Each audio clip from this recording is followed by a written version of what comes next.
एकदाचा नवरदेव मंडपाच्या दाराशी येतो.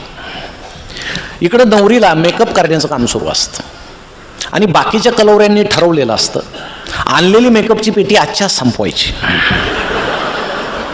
म्हणून थरावर थर थरावर थर थरावर. कधी कधी याला सुद्धा ओळखू येत नाही आपण पाहिली ती हीच का.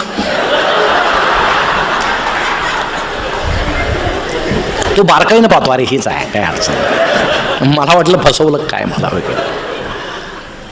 उरलेला मेकअप बाकीच्या मुली फासून घेतात, चला चला चला चला. एकदाच्या मंडपाच्या दाराशी येतात, नवरदेव असा उभा, नवरी अशी शेजारी उभी. आता ताटकळलेलं वैतागलेलं भुकेलेलं वऱ्हाड,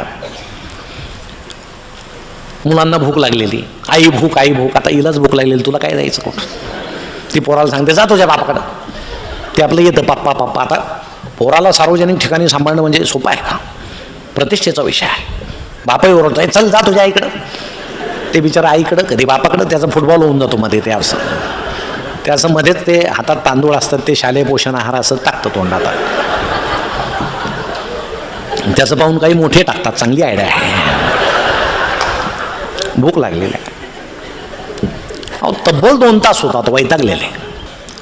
आशीर्वाद कोण दिलो, त्यांना पाहून शापच देतात. ती किती गोरी आहे, हे काळा आहे, यांचं काय खरं आहे. तो किती उंच आहे, हे बुटकी आहे, यांचं काय खरं आहे. चांगले विषय निघणं पोटातच काही नाही तर चांगली वाक्य बाहेर पडतील. म्हणजे हे पत्रिका देऊन बालामत आहे, आपल्याला शाप करून घ्यायचा असं.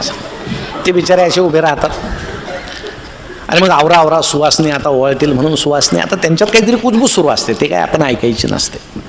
ही मेली काय माझ्या पुढं असं काहीतरी असतं त्यांचं, तो विषय त्यांचा आहे. मग एकदाच्या सुवासनी ओवाळतात आणि आपलं ते ऐतिहासिक गीत वाजवत सनईवाले निघतात. बहारो फूल बरसाव. अहो इतके कंटाळलेले लोक, घाम गळतोय उन्हाच्या धाराने, यांचं बहारो फूल बरसाव. ते ऐकून ताटकळलेलं वऱ्हाड हळूच पोटावर हात फिरवत म्हणतं अब जादा मत तरसाव. तरी ते बासरीवाले पुढं 2-3 मुले आपल्या सुकलेल्या गुलाबाच्या पाकळ्या टाकत टाकत अशा मागं